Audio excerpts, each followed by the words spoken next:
Hey, everybody, and welcome to another Holistic Learning Career Seminar. Today, we are here with Laura Krafft. Laura, thanks for being with us. Thank you for having me. So you are a writer and producer and actress and musical composer. You've worked on The Colbert Report, Daily Show, Murphy Brown, and many, many more. Can you tell us a bit about your academic and professional path? How'd you get here? Sure. I just want to do a little clarification, which is that I worked on the Colbert Report. We had one election coverage thing where we did a show with the Daily Show, but really I'm Colbert Report. I don't know why, just in case there's some weird Daily Show nerd who's actually, she worked on the Colbert Report. I only worked on the Colbert Report. We had a crossover midterm Mictacular or something like that. Very cool, nonetheless. Super cool. Very happy and pleased and honored to have been included.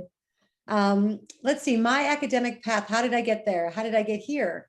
I've now moved from that kind of show is called late night or variety show. It's a different kind, a little bit of a different path than where I am now, which is what they call scripted. And that means you write scripts versus just writing. I mean, you write scripts for both of them, but for late night, you write shorter scripts. And for narrative, you're telling a story. So that's the basic difference. And I sort of fell into being a writer. I wasn't a big writer as a kid. I was always a big reader, a huge reader. And after college, I didn't know what I wanted to do with my life. And so I worked in advertising, which I liked, but I ended up ultimately, I was in the business side of advertising, and I ended up ultimately thinking this isn't for me. But as a release, as a hobby, I took improv classes in Chicago, which is where I'm from. And, back then it wasn't really a path to trying to get on Saturday Night Live. There was no ulterior motive besides I just needed a release. My job was very boring to me. And I will say people used to always call me weird my entire life. They'd be like, oh my God. I would come in all boisterous or something, and people would be like, you're so weird. I think I've been called weird. Some of my earliest memories are people calling me weird, from parents to kids to whomever. And then when I took my first improv class, I realized I wasn't weird. I was just funny. And I found like-minded people who, when I did something funny, they laughed, and then they did something funny and I laughed. And it was just I wasn't weird. I was just funny. The other people were not funny. They couldn't keep up with me. They weren't funny enough. So I like to think of that. But so then this is back before, it was just a hobby in Chicago, but it was super fun. And it was just, the scene was just sort of coming together. There's a lot of people who've gone on to careers from that scene, like Tina Fey and Amy Poehler and Horatio Sands. And I don't know, I'm trying to think of people, Steve Carell, Stephen Colbert was right before me, sort of the wave before me. Anyway, everyone on a lot of people from The Office, it's just improv is I'm not sure what everyone else's reasons were for doing it, but for me, it was just to have fun. And I think maybe that's one of my first lessons that I'm going to tell you guys is that if you're not having fun on a career path, try to keep looking until you find a career that you do think is fun. Because while I find writing challenging, the thing that I really enjoy about it is that every day I laugh really hard, at least once a day. And I've had a lot of jobs where I haven't laughed, and it's just people. And sometimes, it can be a really challenging job, and it's very competitive, and you have to be super tough actually to sort of strike out a career in that area. But you do end up, the joy of it is you end up surrounded by smart, funny people who make you laugh hard every day. So that is the best. That's why I love my jobs. But anyway, so I did improv. I ended up quitting advertising to go to graduate school, and I studied English literature. And I just always did improv on the side, but I thought maybe I'll become a college professor and go into academia. And then, and I did improv at a bunch of different theaters around Chicago. And I did a lot of weird shows, guerrilla theater. I did a show that was in a basement of a cafe, where during the show, the people, the busboy would come down and walk through the scene and get a head of lettuce from the freezer and then walk out.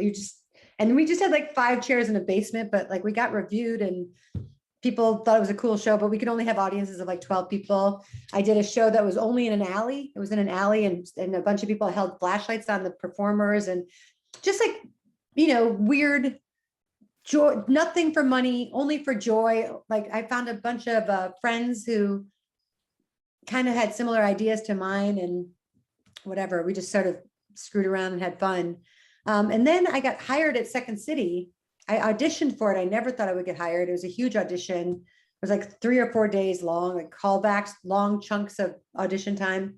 And everyone I knew auditioned, and I never thought I would get hired in a million years. And I got hired. I was one of like, I think 5 or 6 people who was hired. And so I thought, For well, anyone that doesn't know, Laura, what is Second City? oh, I'm so sorry. Yes. Second City is a comedy theater in Chicago. It started in 1959. A lot of famous people have been in Second City: Bill Murray, Dan Aykroyd, John Belushi, there's one in Toronto and one in Chicago and also one in LA. And it's a comedy theater that is improv. A lot of the writing comes out of improv. And it's one of the first places that ever sort of used improv as a writing tool, improvisation. And there's a very famous man. The reason I also went into the field that I went into is there was a man who people kind of considered the guru of improv. His name was Del Close. He's very famous in my world. And he was still alive and running the school. I took classes at a place called Improv Olympic, or IO. And he had been a director at Second City. And he, had Second City was created, I think, out of the University of Chicago. Mike Nichols was in it, and Ed Asner, and all these people. And but they used improv as like a theater game as a writing tool. They would improvise scenes and then write scenes off of those improvisations. Del Close and was like, I think improv can be its own performing tool. Just improv. It doesn't just have to be a writing tool. It can be a performance, a way of performing. So he started at this school called Improv Olympic, or IO, and he taught there for like 20 years. And I took classes from him. He was very integral in my life. He was the first person who ever told me I was funny. He was just a delight. And we created all these crazy comedy forums. There's a comedy forum called The Herald that everybody learned from. It's basically like a long form where you get one suggestion from the audience, and from one person to like 100 people can do it as a team. And you basically create scenes, bring the scenes back, and all the scenes you'll end up, because you're working together, you see a theme sort of arising from the suggestion, and it's really gorgeous. But in terms of writing, what's interesting about it is that I always just did that for fun. Now you'll see many writers take improv, because what I didn't know at the time is that it's really the most valuable foundation for writing both drama and comedy. But I think it's probably even great for fiction and nonfiction. I've written a lot of nonfiction and some fiction. But in terms of for both drama and especially for comedy, it teaches you how to sit at your computer and improvise and see like how a scene should come back in a heightened format, and letting yourself figure out the journeys that a character or a scene would take. It's very valuable. That is if you are thinking of a career as a TV writer, as a comedy writer at all, movies, whatever. And also I have friends who are engineers. I have friends who went to medical school. I really recommend everybody take improv classes. And I sound nuts when I do so, but it just teaches you how to think on your feet. It teaches you how to sort of speak to people in a way where you feel, I never get nervous. I don't think I've been nervous. I mean, probably since I started taking improv. It's just, I'm just sort of like, it teaches you that things don't really matter as much as you think in certain regards, but you can channel what matters to you in other ways anyway. So I was very deeply involved in the improv scene. And I say that because there's a lot of writers who don't perform and don't feel comfortable performing. And by the way, there's improv classes you can take without a performance in mind. It's just for writers. There's a lot of like improv for writers classes. But with each step of my career, I didn't have a long-term goal. And my goal was always to find a goal, and I could never think of what to do. So I got hired at Second City, and I thought, okay, well, this will be my temporary goal. And I worked there for 3 years, and I was promoted, and I ended up on a stage, which is like there's 2 different performing stages, and you do a show and you work like 6 nights a week, and it's a equity theater, and you get a salary, and it's wonderful. but I'd also seen people there who stayed a little too long, and I feel like they got burnt out, and I didn't want to do that. So I was in a show, I was in a couple shows that were pretty stinko, and then I was in a show that was great, and I thought I'm going to leave after this show, like so that I leave with like love in my heart, and like I'm going to leave and move on to the next step. Another valuable thing. I always think it's better to kind of leave on a high point. I think it's better for your mind, especially if you're an artist, than to let yourself burn out, because it sounds silly, but I'm very protective of my comedy in my head. Like I don't want to burn myself out unnecessarily, because I think of it as a muscle that I'm working out all the time. And so, and your brain becomes practiced for different things. When I worked in late night, I became very practiced at like writing a page of jokes. And now in narrative and in scripted, I'm more practiced at creating a story, and what would be funny about that story. And so, but it's something that I'm always like, like if I feel like I'm doing something too much, I'm like, that's not going to be good for my brain. I feel like I'm going all scattered, but this is just how I got to where I am. Another thing that I think is very valuable that Del Close, the improv guru I was talking about, he always said, read the paper every day, read a tabloid once a week, like People Magazine or something, and go deep dives on things that you enjoy. Like, for example, I'm always reading something. Right now I'm reading, again, the personal memoirs of U.S. Grant. I love history. I love mathematics. I love science. I like to go on deep dives. And then you have these like worlds of knowledge that you can pick from at any moment. And about the Marianas Trench, and about the Krebs citric acid cycle, and about the Battle of Appomattox. And like, you just know all these things. And like, how great is it to know as much as you could possibly know? Like, it's so fun. And you hang out with other people who are sort of similar to you, who also know a lot. And it's great. You exchange information a lot. It's one of the great things about this career. If that kind of thing doesn't appeal to you, it might not be a job that you would enjoy. Anyway, so then after that, I moved out to LA, and it's very hard to break into what I do. And there's been all different sorts of ways that people have broken in. I sort of came in through performing. I ended up working on an MTV show. It was my first TV show. It was called The Blame Game. And it was in the 90s. There were a bunch of like sort of like comedy dating shows, and they were reality shows. And it would be like the show I worked on, The Blame Game. The premise was a teenage couple had broken up, and they brought their breakup into the MTV hip hop courtroom. And there was like a funny judge, and like there was a lawyer for one person and a lawyer for the other person. And the lawyers would argue as though your breakup was a criminal case or some kind of litigated case, who was right in the breakup. Because isn't that like what you always have wanted to know? Like, you break up and you always think you're right, but then you're like, was I right? And then of course, like, we both know that you guys were right, I was right. We all know it. But this was like for the sake of the public. And then the audience voted on who had won, who was right.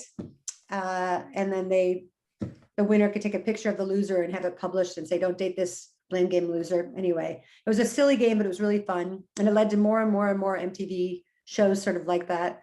But I always sort of thought I would like to work on a sitcom, because it seemed, I had romanticized it. It was like a bunch of people in a room, and there's great snacks, and they were all thinking and doing these cool things together. And it is kind of like that, not so much during the time of COVID, but that is true. But it's a lot harder work than I had thought it would be. But after that, I worked just on different Comedy Central and MTV shows. And I would say that one of the reasons I kept getting jobs was that I made myself valuable. Like a lot of producing is just logic, so I was hired as a PA, but I would say like, well, why don't you just do XYZ? And someone would go, oh, I was like, well, do you want me to just do it? I can just do it. And they would be like, oh, okay. And then I ended up like that was producing. Just getting things done was producing. And it turns out I'd gotten experience in Chicago when I put up all these weird shows. So I'm going to say there is like a little four-pronged thing of advice that I always tell like nieces and nephews of mine. I come from a big family. When they start out in the business, in any business, in Hollywood, if you work for Frito-Lay in Richmond, Indiana, wherever you work, show up on time, show up prepared, do not screw people over, always be nice, because the world is so crazy small, and it's from kindergarten on. The world is so small. So if you have a choice between being a jerk and being nice, choose nice. It will reap benefits. I would say that this for the last 4 jobs have been people who I've known from my past who remembered me or something. And don't be afraid to be smart, and don't be afraid to help. Like there's a lot of hierarchy sometimes in programs, and I don't know. I don't care about hierarchies. So when I produce a show, I want to hear everyone's opinion, and I encourage people who might be lower down and maybe not feel comfortable to have an opinion. I think everyone's opinion is valid. I also think I work from the principle of everyone is smart, because I think that's very true. And but a lot of people don't work out of that principle, and it's like, why not? Like, everyone is smart. Why not? Why not use everybody's abilities? Like, you might as well, right? Like, why not? So anyway, that's my 4-pronged thing. But so I started working in TV, and I would sort of like to help, and it turns out that was producing. So it got to the point where people would call me and they'd say, would you like to be a writer or a producer on this project? And I would say, oh, I was a writer last time. I'll be a producer this time. I was a producer this time. I'd like to write. Writing's a little, it's different. It's just a different mind space. Writing, you're just sitting there and you're writing jokes and you're writing segment ideas, and you're writing character things. Sometimes I always would pitch animation on the side of a lot of shows I worked on. So then I would write like a little animated thing, and I would call animators, and I would get to have my input. And I also draw. So I'd be like, this is how I see the characters. And, anyway, the other thing I would say is everything leads to everything else. There's never a time to not take in knowledge. So take in any kind of knowledge. I've had a million odd jobs that has paid off. Like I worked, the listing that it drives people in the room nuts, because I'm like, oh, I worked on a farm. Oh yeah, I worked in a stable. Oh, I had a job where I cleaned out an old lady's house who had dementia, and it was Florida, basically like a hoarding house. And I, had to get rid of everything ethically. Oh, I, ran a urban planning newsletter about how to like architecture. Like I worked in an architecture firm. I've worked in a million jobs, and I've worked in a million waitressing jobs and bartending, and it's exhausting to hear me talk. I get it, but it's kind of nice because you can say like, Laura, would this happen at an ad agency? And I can say, no, but here's what would happen, or whatever. So appreciate all of your life experience, because you're going to use it if you become a writer. Appreciate all your relatives. You're going to use them. My poor mother has been a character in almost everything I've ever written. My father, luckily they were amazing characters. And anyway, so after that, I always sort of wanted to get into narrative, but because I was funny and I kept performing. So even in LA, I think I basically did shows every night for about 20 years. So a lot of performing. And I would also write scripts. So this is the thing for today. If you're in high school now and you go to college, which I highly recommend, go to college and study something that you think is interesting to you. Don't study advertising. Don't study how to become a TV writer, because it's always shifting. Study something that you think is really fun to learn about. And then that will teach you, by studying something, you learn how to think critically. And that's all you really need to do to be a writer. You just need to step back and look at a situation and analyze what it's all about, and then write it down. That's it. It's pretty basic. Some students might be wondering, Laura, what did you study as an undergrad? I studied English. I'm a English and Spanish double major, business, math, and sculpture minors. And then in graduate school, an MA, Master's of Arts in English Literature. And, but I thought I would go into academia. So I studied I studied poetry, and I studied specifically the economic poets, which is a group, which is W.H. Auden, Stephen Spender, Louis MacNeice, and C.D. Lewis. And what I kind of took from that, as that I was able to apply to Second City, is that the reason this group of poets was interesting to me is that they took the world around them, the economy that was crashing in London, and they wrote poems about it. And that's something with me that I learned to do comedy wise, is I always instill a political point of view in what I'm writing, or a societal point of view, or an economic point of view, because I don't like things that are just blathery for no reason. I like to have a reason why this character has the point of view that they do. So yeah. So Bertolt Brecht, Second City as a theater was considered a Brechtian theater, meaning they tried to express their point of view through a visceral reaction of laughter. So Bertolt Brecht, 1930s, Germany, read them. Great, wrote Three Penny Opera. Anyway, so that's what I studied. So I worked in all these weird shows. And then I was asked through performing to submit on a bunch of different Comedy Central shows. And I had a track pattern of like one show would be sort of cool, and then there'd be 4 like horrible shows. But I learned from every horrible show. And joke writing is the same from show to show to show. It's just you use different, I think of joke writing as like mathematical equations. So algebraic specifically, where there's like a multivariable equation. And sometimes, Colbert Report, the show that I'd done right before was a show called Party at the Palms at the Palms Casino in Las Vegas, starring Jenny McCarthy. This was like in 2005. And she partied at the Palms. Like that was the show. And I had to live in Las Vegas for 5 days a week and come back to LA on the weekends. But then I got hired at the Colbert Report, which was political humor, but joke writing is the same. Like it was like one joke, the punchline would be, and then she used whipped cream on her head or what, I don't know, whatever. And then the next job, the punchline would be like, President Bush said XYZ. And it's the same. I felt like I was using the same muscles, but it made me laugh because one was considered like, oh, she's so smart, she's on the Colbert Report. And one was sort of looked down upon, but it was the same job. So that's another thing I would say. There's not like one job is better than another. It's all the same.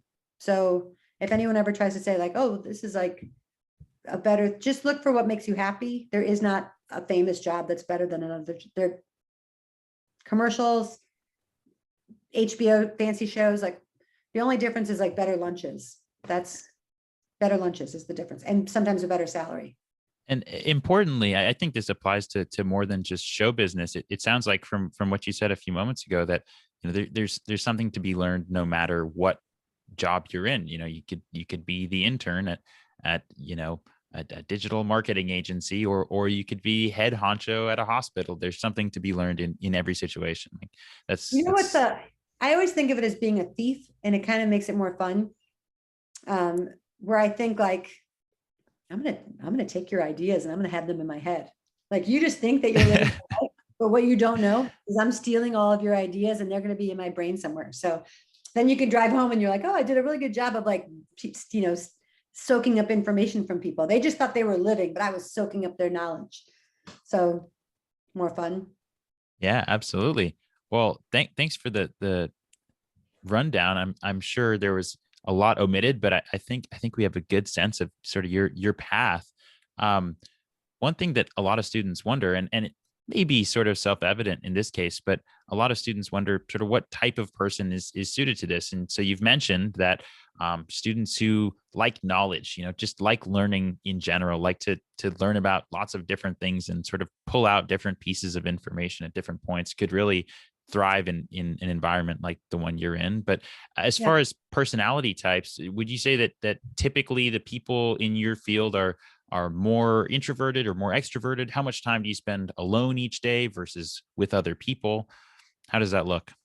I would say that's a great question, because I think there's this mythology of writers being very private, and you are alone in your head when you're writing, when you're off on script. But it's an interesting job because you really need to be both. You kind of need to be a bunch of dualities. You need to be someone who's pleasant enough to hang out with, that people like having you in a room with them for 6, 8, 10, 12, 14, 20 hours a day. The hours can be intense on some shows, not always. But you want somebody who's fun, who you like talking to. But then somebody who can go off and like sort of lose themselves and write a script.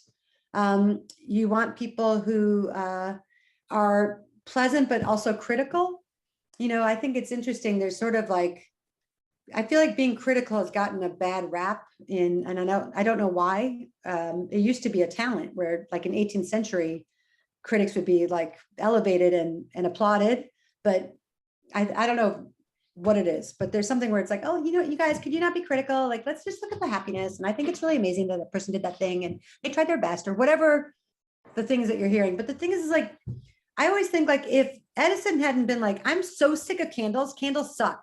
I'm sick of, they're hot, there's wax everywhere. This is ridiculous. I'm inventing a light bulb. Like criticism, maybe you don't want to be a drag of a person, but to be critical and think like, I don't like that, is important. And I feel like it gets put down a lot. And for writing, you don't want to be so critical where you're a drag where everything's like, why are we having ham sandwiches again? Ugh. But you want to be like, it's nice. The benefit for this job is you're able to see something that drives you nuts that's happening in the outside world. And instead of like starting a fist fight or something that you might want to do, you're like, I'm going to soak up your information and I'm going to write about it.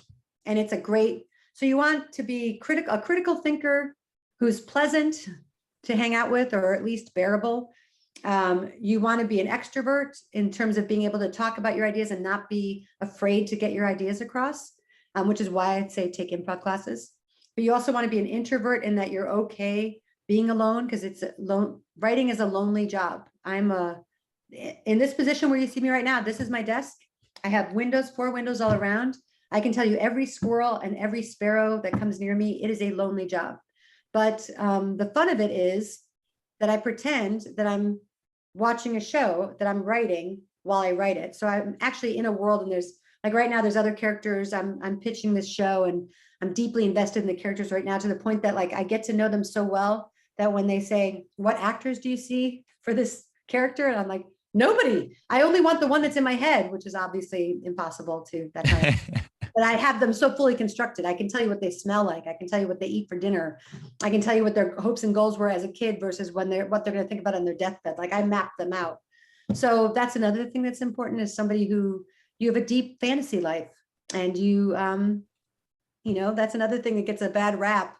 Being critical and having a deep fantasy life get a bad rap from a lot of people, and they are the most important things in art. If you aren't able to lose yourself, and that's storytelling. So if you're the person who tells a good story and maybe people say like, you're exaggerating, did that really happen? And you're like, maybe I took the kernel and blew up this one kernel that you wouldn't think is as important, and I made it an important part, but that's not necessarily exaggeration. That's like blowing up a specific part that you didn't think was as integral to the story. So whatever, being a storyteller is important, and loving storytelling is important. Loving people. I mean, I really think you cannot be a misanthrope and write. You have to really be like, I'm on Earth with a bunch of Earthlings and I'm into it. Earthlings are amazing.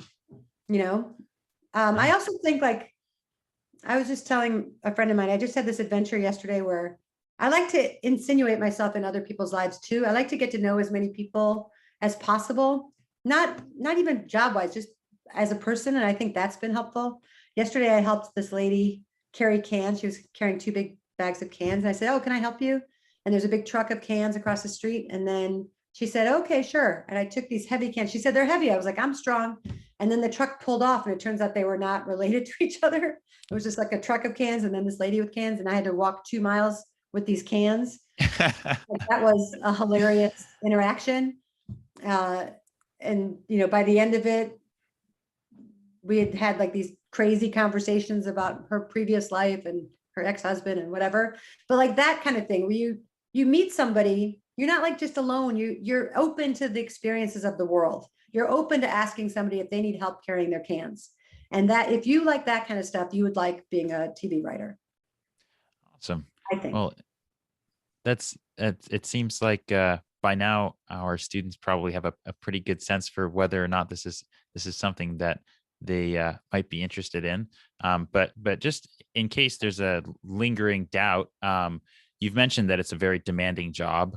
And so just to wrap up, can you just describe sort of your typical day and your typical week? Obviously it'll vary depending on the job you're on, but on average in show business as a writer or producer, how many hours are you spending? Well, it's interesting because the term producer, right now I'm working on an animated scripted show for Amazon, and which means you guys won't see it for like 2 years from this date because it has to go off and be animated, which takes a while. But they usually, it depends how they hire you. If they hire you for a season, which is for the number of shows that they're going to make for the first season. If you're a writer, you're involved in what's called pre-production, meaning you're actually writing. They can't go into production until you do your part, which is to write the actual scripts. So every job is different. So like if you work in late night, like Colbert Report, I would get up at like 6 a.m. I would read like 5 papers, and I would read them, and then I would go for a run because I'm a runner, and I would chew on ideas of like what I thought was interesting, what I thought was a funny joke idea. And then I would meet at work. We would meet at like 9 a.m. and we would have a pitch meeting, and everybody would pitch their ideas that they had come up with that day from the morning's papers. And then you'd go off and you'd write, then you'd have lunch, and then you'd write some more, and then they would tape the show. They tape the show 4 nights a week. In stuff like let's say we took like during this last year, I worked on an animated show. So that won't come out for another year and a half. But that was like, when I got to that show, my boss had really been dreaming about doing this show for a long time. So he had mapped out the characters, and he had created almost the storylines. And he hired us, basically. We were writers, but he wanted us to help flesh out the worlds. So that was that job. The next job was a sitcom. And there's sitcoms are in 2 ways. There's one called a single camera and one called a multi-camera. And the difference is a single camera is shot like a movie, and a multi-camera is shot in front of a live studio audience. They both use multiple cameras, but I think it was because multi-cams, I think from the I Love Lucy show, used, I think, the traditional now 5 camera setup, 6 camera, depending. Anyway, a multi-cam is done like a play almost, and there's a live studio audience typically. And anyway, and you shoot it all usually in 1 or 2 nights, one night. But this last show I worked on was a multicam, but it was COVID, so we couldn't go in to shoot. We would watch them on Zoom, and it was from scratch. They mapped out the pilot and written the pilot, but they hadn't shot it yet. The pilot is the first episode of any show is called the pilot. And sometimes you write and shoot the whole pilot and then sell it. And sometimes you sell the idea and then it's included in the show, and you just all work on it together. So in this particular case, they'd sold the whole show, and we all worked on the pilot, and we were going to do 13 episodes. And so we started from scratch. Like, we had the basic characters, but we really helped develop the characters, and we helped develop the storylines. And the only storyline that we had was the pilot. And then my boss had a couple ideas of areas that she thought were interesting, but we mapped out we broke all, and that's called breaking the story. And everyone comes together and they pitch different ideas. Like, I thought it would be interesting. I was at the laundromat and someone stole my laundry, and I thought we should do a story about somebody stealing laundry, and like, maybe the character chases the guy down and like knocks him over, and they all laugh up, and then they end up dating or whatever. So that's in that particular case. And now I'm on an animated show that is the TV version of a movie. So we already have all the characters because they were in the movie, and we have what happened in the movie. So we're picking up where the movie ends, which is very unusual to do a TV show from a movie. And we are just sort of seeing, like, in this particular case, food has risen up against humans and killed them all, as happens. So, and so this is, the food is creating their world. What does food look like if you're a hot dog or a bun or a pear or a can of tomatoes or whatever? So it's really fun. And we kind of have these discussions about like government structures and government ideas, and what is a society, and how do grapes figure in, and like all these things. It's really, where would they live? Can they move around? How long does it take? What happens if it rains? Stuff like that. And so we're kind of starting from scratch. And so now, it's like a full work day, but it's animation. So, you usually map out a schedule and you try to hit the deadlines, and it's just like, kind of depends on how fast your boss agrees to an idea. It's kind of like how fast.